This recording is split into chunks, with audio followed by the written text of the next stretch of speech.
There is a moment, often unseen and unspoken, when a narcissist finally understands that the person who truly loved them is never coming back. Not in a week, not in a month, not after another apology, another performance, another calculated return dressed up as remorse. Never. And in that silent moment, something inside them fractures in a way they were never emotionally equipped to survive.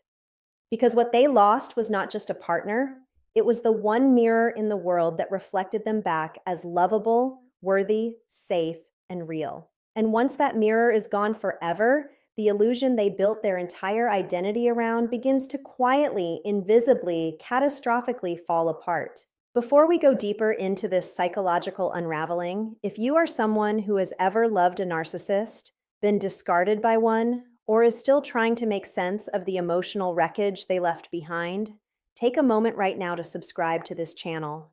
This space exists for survivors like you. It exists to help you understand what happened to you, rebuild the confidence that was slowly stolen from you, recognize manipulation before it takes root again, and reclaim the emotional freedom you were always meant to have. Subscribe, because healing becomes so much easier when you finally have someone explaining the things no one else ever named for you.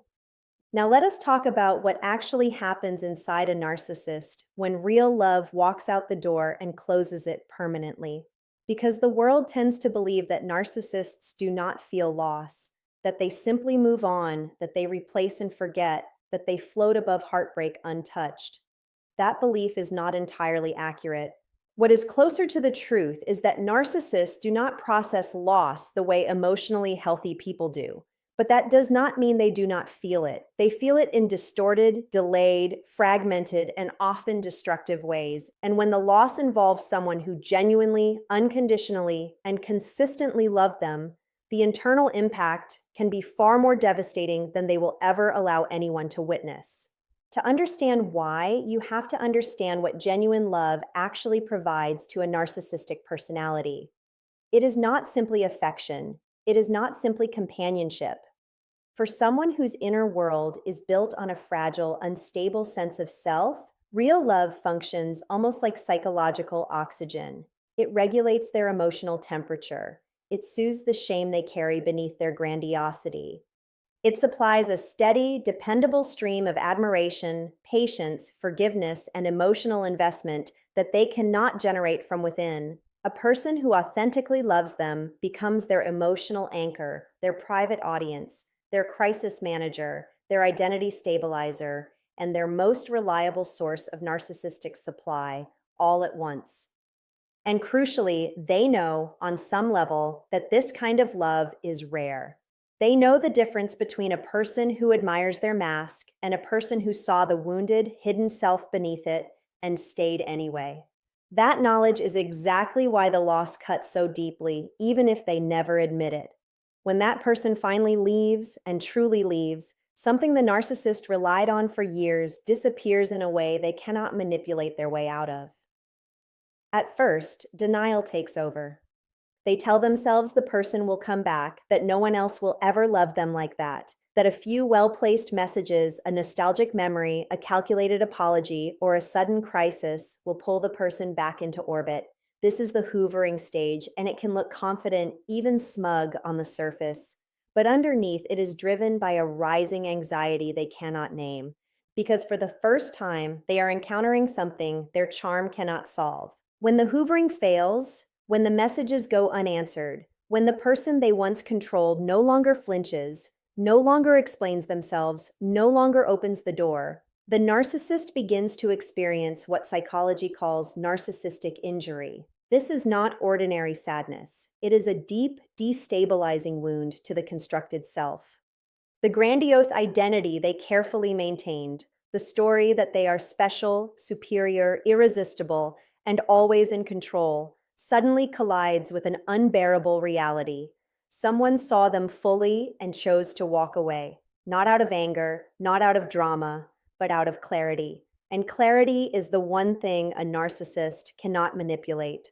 From that injury, a cascade begins. The fantasy collapses first. Narcissists live inside curated fantasies about themselves, their relationships, and their futures. When real love leaves permanently, The fantasy of being endlessly forgiven, endlessly pursued, endlessly central to someone's world dies with it. And because their identity was fused with that fantasy, its collapse feels like a partial death of the self. This is why so many narcissists spiral into behaviors that seem completely irrational to outside observers. They rewrite history. They smear the person who left. They stage new relationships loudly and publicly. They chase attention with increasing desperation. These are not signs of thriving. They are attempts to patch a hemorrhaging ego with whatever materials are available. What follows in many cases is a period of obsessive rumination they will never acknowledge. Late at night, when the audience is gone and the performance is over, they replay memories they claimed not to care about. They compare every new person to the one who truly loved them and find every replacement lacking in ways they cannot articulate.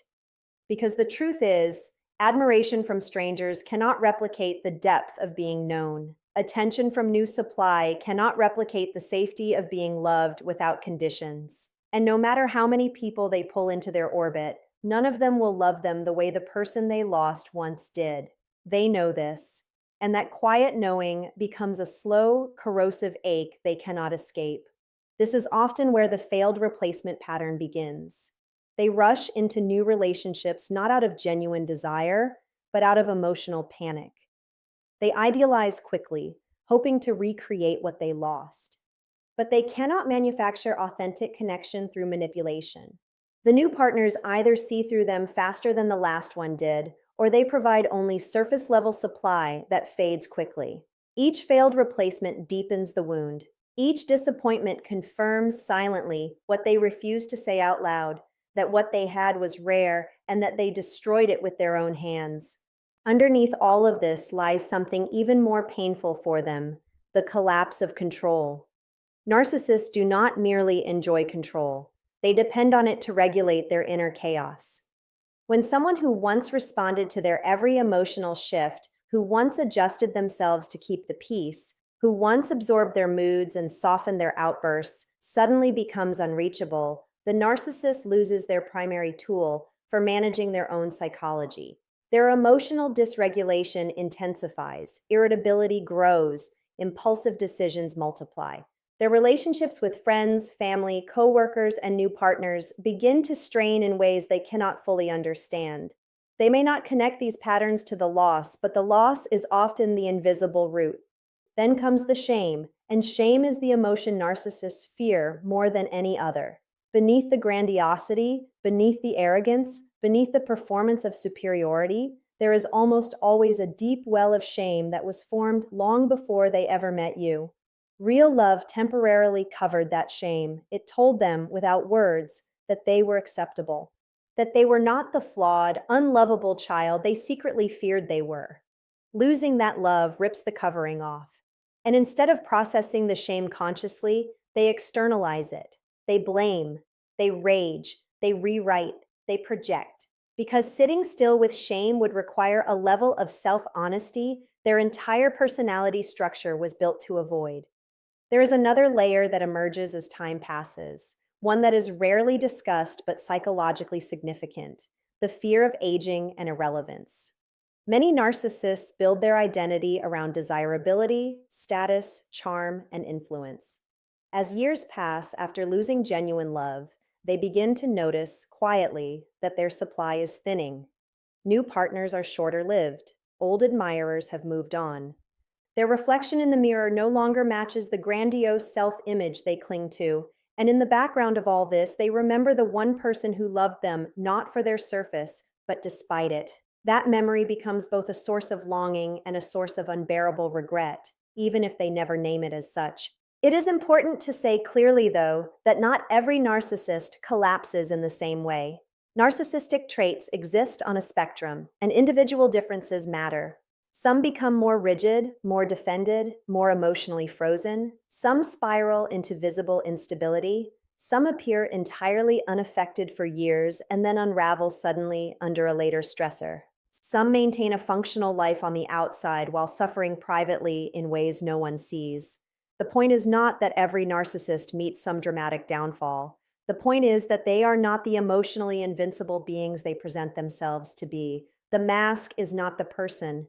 And permanent loss of real love almost always leaves an internal fracture, even when the exterior remains polished.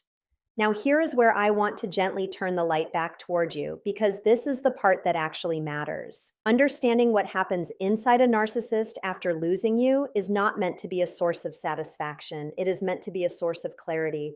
Because so many survivors stay emotionally tethered to their abuser long after the relationship ends, waiting for acknowledgement, waiting for an apology, waiting for the moment the narcissist finally realizes what they lost. And that waiting keeps you frozen. It keeps you living inside their story instead of your own. It keeps your healing conditional on their behavior, which means your peace remains in the hands of the very person who hurt you. The truth is, you do not need to witness their collapse to be free. You do not need them to suffer for your healing to be valid. You do not need them to understand your worth in order to reclaim it. Their internal experience, whatever it looks like, is no longer your responsibility, your project, or your concern. What matters now is what happens inside you. What matters is that you begin to notice the ways you were slowly conditioned to doubt yourself, to shrink yourself, to over-explain, to over-apologize, to accept crumbs and call them love. What matters is that you begin to see the pattern clearly enough that you never mistake intensity for intimacy again, never mistake control for care, never mistake charm for character.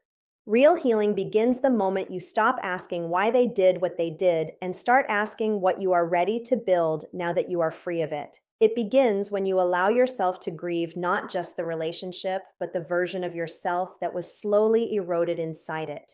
It begins when you understand that the trauma bond you feel is not love, but a nervous system response conditioned by cycles of idealization and devaluation. It begins when you recognize that the confusion you carry is not a sign that you were the problem, but a sign that you were being manipulated by someone who thrived on your confusion. And as you heal, something quietly powerful happens. Your emotional clarity returns. Your sense of self stops flickering. You begin to trust your own perceptions again. You stop needing external validation to feel real. You start recognizing red flags earlier, not from fear, but from wisdom. You stop tolerating relationships that require you to disappear. You start choosing people who feel safe rather than people who feel familiar. And slowly, sometimes without even noticing it, you become someone who cannot be manipulated the way you once were. Because you know yourself too well now to be talked out of your own reality. That is the real victory. Not their downfall, not their regret, not their late night realization that no one will ever love them the way you did. Your victory is your peace. Your victory is waking up without dread. Your victory is laughing without guilt. Your victory is looking in the mirror and finally recognizing the person looking back. Your victory is building a life so aligned, so honest, so emotionally free that the person who once controlled you becomes nothing more than a distant chapter in a much larger story. And that story is still being written by you, in your own voice, on your own terms, with a heart that was tested, wounded, and yet somehow chose to keep loving, keep growing, keep becoming. That is not weakness. That is not naivety. That is one of the most quietly powerful forms of strength a human being can possess. The ability to be broken by someone and still refuse to become like them. So if any part of this reached something inside you, if you felt seen, if you felt understood, if you felt the quiet click of something finally making sense, take that as a signal that your awareness is expanding, a signal that your healing has already begun, a signal that you are further along than you realized.